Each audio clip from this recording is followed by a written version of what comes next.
avec Yes. C'est notre moment. Dites oui aux actualités dans votre journal TV. El Mondes assure un résultat exceptionnel. Faites confiance à El Mondes. Manolotra ny vaovao. Antsiray dia tonga manantona anao izahay. Iara-dalana isika, mitetika asanao ho vita. Indrana 643 manantona anao ny fampindramam-bola. Manolotra ny vaovao.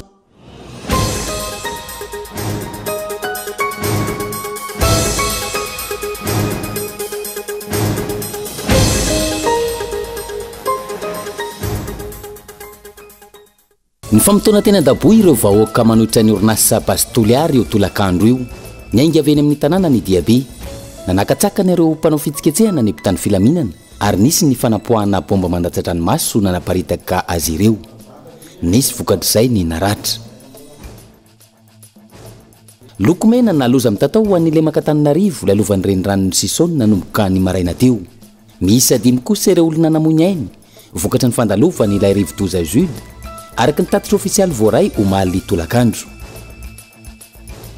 Any ivelany nivoaka ny hôpitaly androany ny Papa François rehefa niditra hôpitaly nandritra 7 andro no ny aretina double pneumonie. Ny tenan'izay nanomboka niseho tamin'ny vahoaka voalohany androany nandritra ny vavaka Angelisy. Ny andinindininy avy hatrany ary.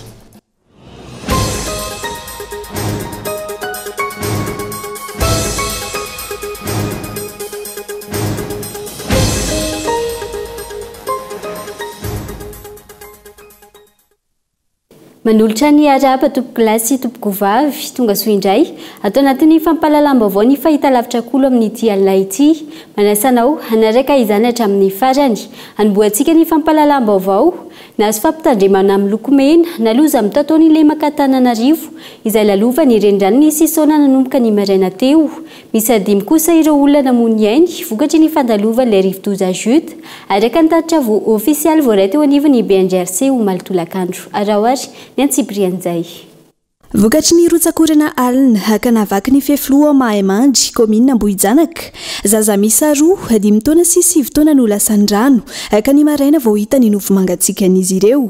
Ny atoandro teo nahazo fampitandremana amin'ny lokomena amin'ny fiakaran'ny rano ny le Makatananarivo lalovan'ny renirano Sisaony. Isan'izany tsy hafa Androhibe Antsahadita, Bongatsara, Antanidikely, Ambohijoky, Alatsinainy Ambazaha, Ampohitrosy, Soalandy, Ampanefy, Soavina, Anosy Zato Andrefana, Ampitatafika, Ambavahady Tokana, Fenoarivo, Itosy, Ambotromanjaka, Fiadanana ary Ampangabe. Vokatr' izany miato aloha ny fampianarana ho an'ireto komina manaraka ireto ho an'ny Rampitso Alatsinainy fa 4 ny volana Marsa 2022. Tsy hafa Androhibe Antsahadita, Bongatsara, Antanidikely Ambohijoky, Alatsinainy Ambazaha, Ampahitrosy, Soalandy, Ampanefy, Soavina, Anosy Zato Andrefana, Ampitatafika, Ambavahady Tokana, Fenoarivo, Itosy. Vokatry ny fandalovan'ilay Rivodoza Jude raha ny antotanisa ofisialy voaray omaly tolakandro tamin'ny 4 ora sasany. Misy 5 ireo olona namoy ainy, ray tao Ambovombe, 3 tao Taolanaro ary ray tao Befotaka. Mahatratra 7 sy 309 sy ray hetsy avy amina tokantrano miisa 5 sy 700 sy 4 sy 4 alina no traboina. Ny bahatoerana tamin'ny vokatry ny fandalovan'ilay Rivodoza ihany koa ny fahasimbana fotodrafitrasa.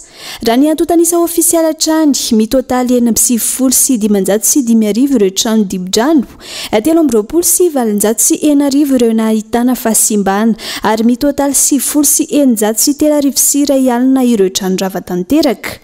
Eo amin'ny setry ny fanabeazana 30 sy 200 ireo sekoly Simbatafo, 270 sy 300 ny efitrano fianarana nahitana fahasimbana ary mitotaly 30 sy 100 ireo efitrano fianarana Simbatanteraka.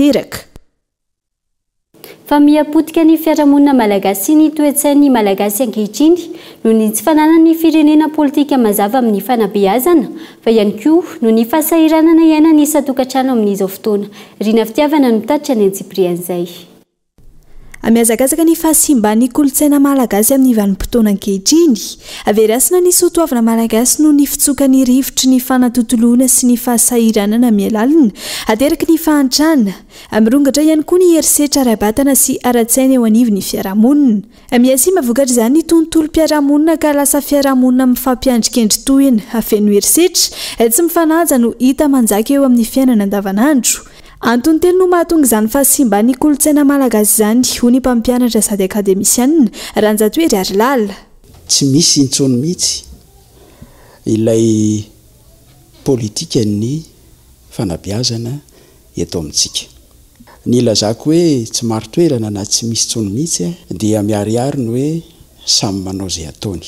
Ny ankamaroany ny ankonana malagasy amin'izao fotoana izao dia very hevitra tanteraka noho ny fahasahiranam-piainana hanika lasa tsy dia manome lanja loatra intsony izany hoe fieverana ny tena fanabeazana tokony ho atao amin'ny olona ao anatin'ny ankonana izany. Ny zavatra fahatelo dia ny hoe ilay fisainana tsy manome lanja loatra intsony ilay hasina maha-olona eo amin'izay fijoroana amin'ny fahavanona toetra izay dia miambanjavina tsy kelikely. Iapotika hatrany ny kolontsaina sy soatoavana malagasy raha tsy mipetraka amin'ny toeran'ny fahamendrehan'ny fanabeazana manome ny fisian'ny modely-piainana eo anivon'ny fiarahamonina mipakatra ny amin'ny firenena no mampahomby ny fanabeazana ameriny indray io lanja ny kolontsaina sy soatoavana malagasy io. Fanabeazana avokoa ny zavatra rehetra. Miresaka toe-karena ianao misy toe-tsaina tokony hoenty miatrika an'izany fiaren-karena izany. Fanabeazana no mametraka an'izany. Ary indrindra amin'ny fanorenana ny hoavy ny firenentsika dia mbola fanabeazana ihany koa no fototra ahazoantsika mihevitra ny amin'izany zavatra izany. Ka rehefa samy resy lahatra isika fa zavatra lehibe izany fanabeazana atao eto amin'ny firenena izany ahatonga ny firenentsika ho tena firenena mijoro ary miorina amin'ny maha malagasy azy dia azo heverina fa ho afaka mandroso isika. Mampanano sarotra ny fanabeazana ankehitriny ny firoboroboan'ny teknôlôjia sy ny fitsokany rivotry ny fanatontoloana. Na izany miainga eo amin'ny ankohonana ny fitaizana sy ny famolavolana olombalona ka mitaky ezaka sy fifanomezan'ny tanana avy amin'ny rehetra no atratrarana izany. Tsy mifidy salantoana intsony aretin'ny tovam-pisefona amin'izao fotoana no ny vokatra ateraky ny fiovan'ny toetrandro ny mpitsabo izay nanovana fanadihadiana tranga izay tokony hamelatra ny tsirairay raha ny fanazavana. Firenena fahatelo marefo indrindra amin'ny fiovaovan'ny toetrandro i Madagasikara. Ankoatra ny fahavoazana ara-toe-karena sy ara-pamokarana, maro ireo vokatra ateraky ity fiovaovan'ny toetrandro ity eo amin'ny lafiny fahasalamana. Mora andairany ny aretina ny olona amin'izao fotoana ary maro ireo tranga naretina miseho noho ny volonandro sy ny maripana mivadibadika. Ny aretin'ny tovam-pisefona no tena mahazo vana raha ny hita amin'ireo olona manantona ny toeram-pitsaboana. Tsy mifidy taona intsony ity soritra aretin'ny tovam-pisefona ity amin'izao fotoana fa saika tratrany avokoa na ny zaza, tanora na ny lehibe. Ny fiazakazan'ny fahasimban'ny tontolo iainana no miteraka io fiovaovan'ny toetrandro io ka misy andraikitry ny olombelona tsirairay ny fiarovana sy fikolokoloana ny tontolo iainana ho ireo olom-pirenena nanovana fanadihadiana. Miankina amin'ny toetrandro koa ny fiainan'olombelona zany. Ohatra hoe tanao aretina ohatra zao ny taloha zany resaka tension zany olona efa lehibe vo amin'izao fotoana izao efa 30 ans moins de 30 ans rehefa misy vo. Le izy koa misy andraikitra le zanak'olombelona koa aloha amin'izy amin'le tsy firarahinan'le tontolo iainana. Dia dika zany tokony andraikitra daholo ny olona. Ohatra resaka fambolena zao ohatra dia efa mety mamerina an'le izy. Loza mitatoan'ny fahasalamam-bahoaka ny vokatra ateraky ny fiovaovan'ny toetrandro izay miharatsy hatrany ankehitriny raha nambara ny mpitsabo izay nanovana fanadihadiana.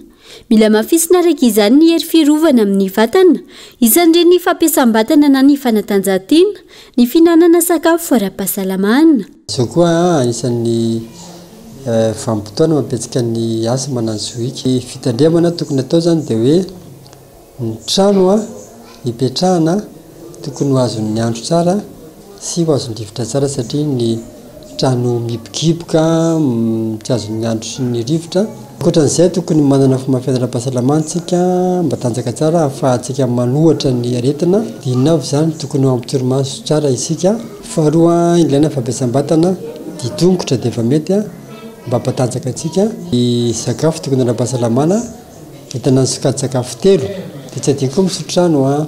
Ankoatra izay mitombo ny olona tratra ny fikorotanan-tsaina vokatry ny fampiasan-tsaina be loatra sy ny rotorotom-piainana andavanandro. Miatanora vokatry izany ireo tratra ny fahaverezan-tadidy na ny maladie d'Alzheimer ka ilaina fitandremana raha ny fanazavana trany.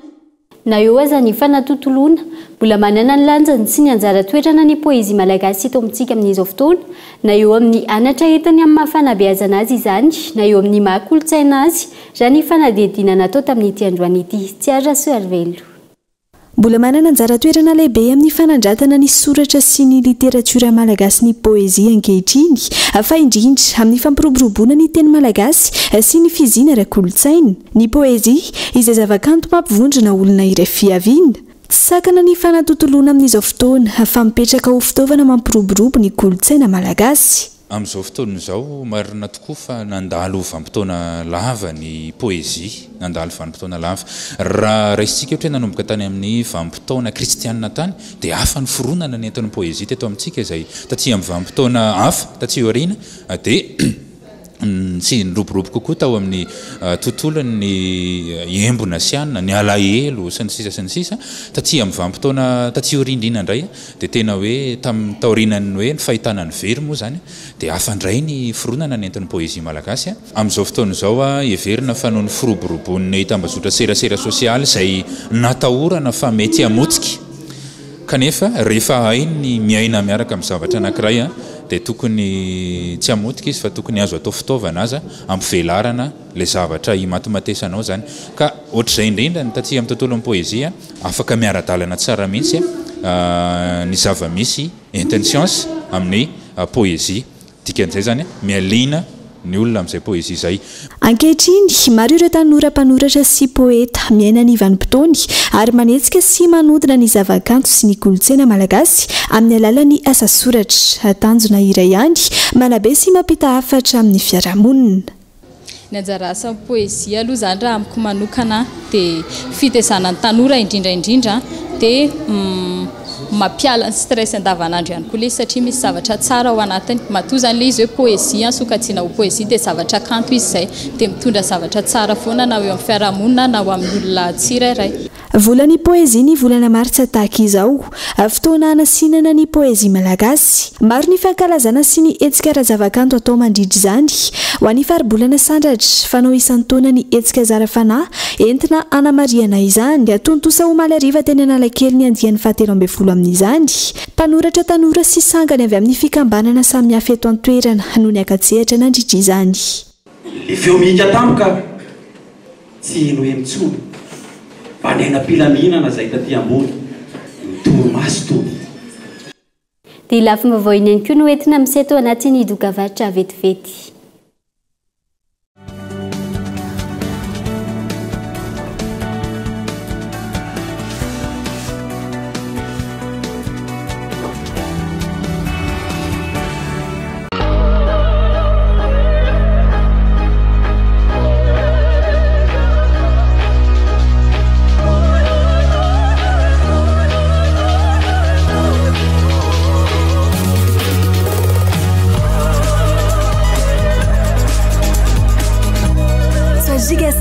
Avec maintenant plus de data, profite de nettement 25 000 et c'est 4,5 gigaoctets d'internet. Et c'est toujours à 25 000 arrière. Tape vite le dièse 322 étoile 8 dièse. Sarbidy ny fotoana ka na ny segondra ray azy manandanja.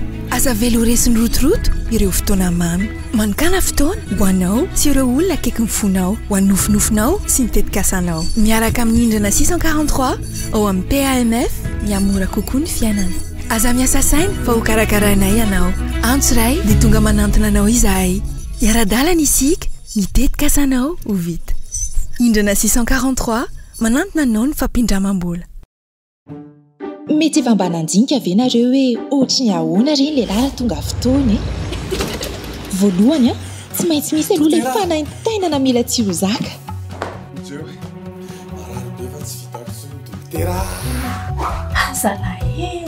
fa isika vehivavy manana fikafika kely entina miatrika an'izany zay ny tsy ambaratelontsika Softex.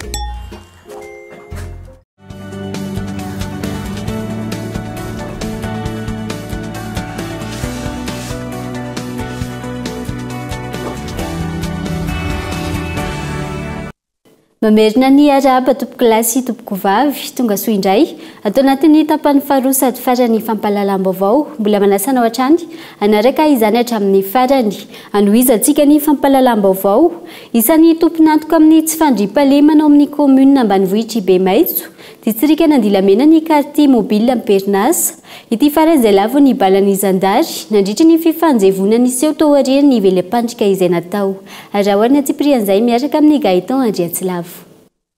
Nandritra ny atsika manokana fampandrena fahalemana ny faritra fehezina fantatra fa quartier mobile iray Perinasa no mampirongatra ny tsy fandriam-pahalemana ao amin'ny commune ambanivohitra Bemaitso distrika Andilamena rehefa natao ny velam-pandrika ny 12 Martsa 2024 nandritra ny firotsana an-tsehatra nataon'ny Zandarmarim-pirenena ao an-toerana tao Ambatomalaama sy Betalevana lavon'ny balan'ny mpitandro filaminana Irakotosoa Dikoto quartier mobile ny loharano-baovao no nafantarana fa ankoatra ny fandravana fananana sy ny alatromby ary ny fandorana tranon'olona manao erisetra sy fanararotana feno abibina ireo renim-pianakaviana sy zatovovavy mpamonjy tsena eny ambanivohitra ihany koa io quartier mobile io sady manolana iretsy farana izy no manataka amin'ny zava-maranitra ny mahavehivavy azy ireo rehefa vita ny filan-dratsiny.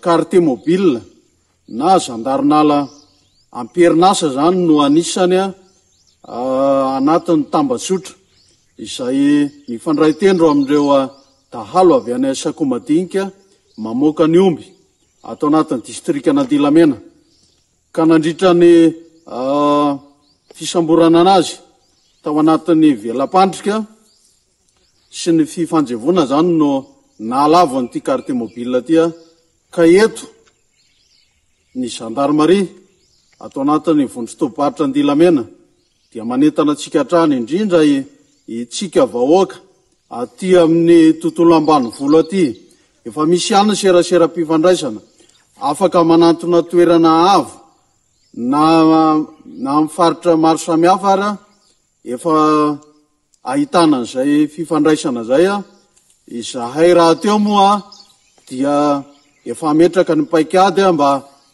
afahantsika miara-mentana indrindraindrindra ny fanaovana fisafona miaraka ampitandro filaminana dia zahay ato amin'ny Gendarmerie zany an'ireo toerana zay heverina fa kizo dia eo ihany koa ny tokony ampitanareo ara-potoana ny vaovao mba ahafahanay mandray fepetra avy hatrany rehefa misy izay trangana tsy fandriam-pahalemana zay. Isan'ny mandrafitra ny commune Bemaitso ny fokotany Ambatomalaama sy Betalevana izay vavahady voan'ny omby alatra ao amin'ny distrikany Andilamena miampita any amin'ny distrikany Tsaratanana sy ny faritra Sakoamadinika. Antony nidinanay fotony tany an-toerana ka nahazonina izao vokatra izao raha ny fanazavana. Misy linalana miady amin'ny fanaovana herisetra eto Madagasikara saingy tsy ampy ny fampiarana izany antony mahasaritra ny ady atao ny firaisamoam-pirenena isalasipatra ka andraisana fitarainana maro amin'izany ny vehivavy sy ny ireo zazamam-behivavy fanampalazavana. Efa ntaona maro ireo fikambanana samihafa eto Madagasikara no niady tamin'ny herisetra mahazo ny vehivavy saingy hatreto tsy mbola foana zany eny anivy ny fiarahamonina mbola miseho amin'ny endriny maro zany ankehitriny izay sokajiana ho herisetra ara-batana sy ara-tsaina antony tsy fahampiany fanabeazana eto amintsika ankoatr'izay mbola maro amin'ny vehivavy malagasy no tsy mahaleo tena rabola ankehitriny ny famandrinana ny vehivavy no tena mirongatra ankehitriny na eto an-toerana na anivelany raha ny fikarohana nataony teo anivy ny centre social Aropy Varavohitra. Miatra be eto amintsika moa io raha ny antony manokana dia mifahantrana ihany no voalohany ao anatin'izay satria mitady ahasoa ny velany ny vehivavy zany indrindra amin'izay hoe ara-ekonomika zay fa tena hoe hiarany herisetra ny akamarony zay miala eto an-toerana eo ny hoe miondra eo ny hoe mandeha any ampita fa eo ihany koa ny herisetra zay hoe hita eto atoerana ihany na dia zay hoe traite ny ankizivavy zay. na ny vehivavy satria be da be ny ankizivavy ny vehivavy avy any ambanivohitra no miasa ty andrenivohitra nefa hita hoe hiara-ny fanandevozana tanteraka izy zany eto andrenivohitra ao anatin'izay fiasana zay na io amin'ny fiainany andavanandro mihitsiny na io amin'ny karama kely faran'izay kely na indraindray arany tsy mahazo an'izay karama zay akoriny satria tsy misy havany tsy misy piaro izy eto andrenivohitra. Antony masarotra ny ady ihany koa ny tsy fanajana ny lalàna miady amin'izany eto amintsika ireo ny fanazavana hatrany. Misy ny lalàna efa napetraka fa ny fampiarana azy no tena hoe mbola tsy ampy na dia zany koa rany dia anisany hoe recommandation zay napetraky ny mpikaroka tato aminay aloha zany ny fanamafisana an'izay lalàna zay sy ny mety hoe zavatra tokony mbola ampina mba tena hoe miady tokoa amin'izay hoe herisetra zay ny lalàna petraka fa indrindra moa zany any fampiarana zay tena hoe mbola marefo amin'izao fotoana zao. Antony mbola mampirongatra ny herisetra tao amin'ny vehivavy ihany koa eto amintsika ny tsy fahasahina izy ireo manantona ireny fitoerana fandraisana fitarainana ireny na hiara-ny herisetra azy. Lasa fahazarany olona araka izany herisetra na ho an'ny arany zany na ho an'ny mampiatra. Tafiditra ao anatin'izany fikasihan-tanana ny tsy fanomezana karama, ny fanilikiliana, ny fanirena hanao firaisana ranofo tsy araky ny sitrapo sy ny maro hafa. Antoly ara vetivety ny famotoana tena dabony tolakandro teo ireo vahoaka manohitra ny orinasa Base Toliara etsika izay nosakanana ireo mpitandro filaminana tamin'ny alalan'ny fanaboahana bomba mandatsa-dranomaso nentina nanapariana ireo vahoaka ka nisy ny naratra taorian'izay. Fanampanazavana. Ireo mpitandro filaminana zay natao hoe hiaro ny vahoaka sy ny fananany no nisy naratra nanao grenade lacrymogène araka ny teny rangahana kray promovo zay manao hoe ianareo vahoaka tsy haharesena miaramila tsika vahoakanareo zahay fa tsy raha fahavalo tsy raha ennemi miangavy anao koa raha proma atsaharo la bombe lacrymogène ataonao io tsy mety anio hoe andriamato président mangataka aminao za fa io base io la iro latapahinareo ny lohako tsy ekena io ministre na rasy ny androany nareo va natao ho ahin'olo vitsy fa tsy ho an'ny bahoaky mahatseriky ana io nareo zany zahay ty firinareo nafa zay tsy manday ninino na raiky ary tsy manday ninino fa nareo zany sala hoe mamoriporitsy ny maliniky ho anareo force azafady tanandroa zahay mahaforce anareo zahay mahaforce anareo iangaviana tanandroa lahy mba mandinia nareo force io fa manananaka manambaly mana anabavy nareo etoa Toliara etoa ajanonareo i fitsanjafa sy mainty fa nanareo hanangatsy lanitsiny nanareo hanangatsy haia fitsanjahan daboy fa tsy azo mazava tsy azo. Iverenantsika ato anatin'ny fampahalalam-baovao ny raha-pitso ny mahakasika iny vaovao iny fa nohizantsika ny fampahalalam-baovao kosa indray ny farana tamin'ny 1 Martsa teo teny amin'ny musée de la photo ny fampiratiana ny tantaran'ny trano teto Madagasikara aorian'izay itety faritra ny fampiratiana izay nampitondraina ny lohateny hoe trano ny velony Gabin Eloa. Tratra ny tanjona tamin'ny fampiratiana Maison des Vivants na ny trano ny velony tao amin'ny musée de la photo nanomboka ny volana novambra 2024 hoy ny mpikarakara. Nandritra izay 5 volana izay 500 mpitsidika dia mpianatra avokoa. Ity fampiratiana ity raha teo nentina nampahafantarana ny tantara ho an'ny tanora ankehitriny. Raha ny tantara nitovy ihany ny fanorenana ny trano tamin'ny faritra rehetra teto Madagasikara tany Ampiandohany fa nivoatra sy samy nanana ny mahizy azy zany taty aoriana nanaraka ny toetrandro. Varavarana tokana mitodika mianavaritra sy mianatsimo ny sakana ary efitrano mahitsy zoray no nandrafitra izany. Momba ny trano malagasy eraky Madagasikara zany hoe ny trano Antandroy, Bara, Antananarivo, Merina, Betsileo tena hitanareo daholo zany ny trano malagasy eraky Madagasikara eto amin'ny musée de la photo. Ny ato musée zany tena be mpianatra be zany hoe nenay zany l'éducation an'le ankizy ny tena tianay atongavana fa misy an'le ray aman-dren'le ankizy ihany koa fa tena be dia be ny gasy tena azo atao hoe 50% ny olona miditra ato aloha dia mpianatra daholo dia avy eo misy gasy dia misy vazaha hoe gasy adulte zany dia misy vahiny ihany koa. Tsy mijanona eto Antananarivo ny fampiratiana fa itohy any amin'ny toeran-kafa mitety faritra sy toeram-panabeazana eto Madagasikara eny hatrany ivelany ihany koa. Atao zany hahafahany rehetra mahafantatra ny tantara. Dia rehefa vita ty tranony velo ity dia tsy ho hita intsony izy ity fa tonga dia miova tanteraka ilay izy. Ny fampiratiananay dia lefa nay mandendeha eraky ny Madagasikara, eraky ny fianarana dia efa mandendeha any ivelany ihany koa, ohatra ny hoe nisy an'ilay fampiratiana momba ny lamba tato anatin'ny trano dia iny fampiratiana iny zao lasa tany La Réunion. Dia ny fampiratiana anankiray momba ny architecture teto Antananarivo indray lasa tany amin'ny lycée moderne Ampefloha. Dia findra fianarana indray ilay izy dia makany amin'ny lycée français any Antananarivo. Dia mety miovaova ohatr'izay foana ny fampiratiana ny musée de la photo fa zany hoe misy le fampiratiana ngeza be atao anatin'ilay trano fa misy ihany koa le fampiratiana mandendeha.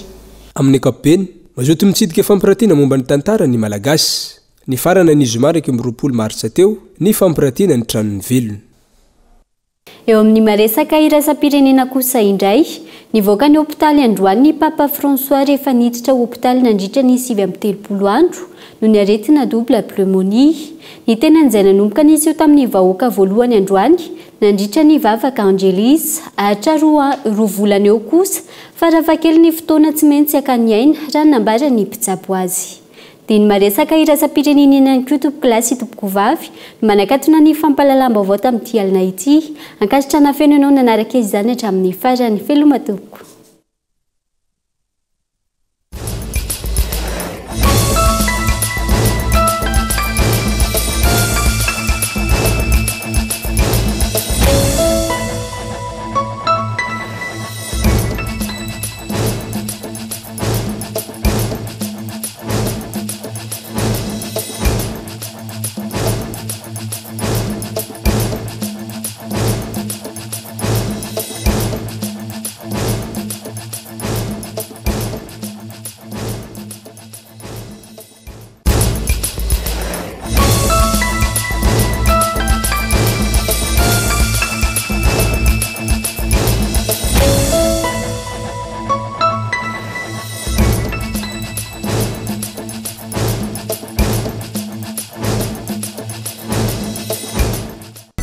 Ray dia tonga manantona anao izahay iara-dalana isika mitetika sanao ho vita.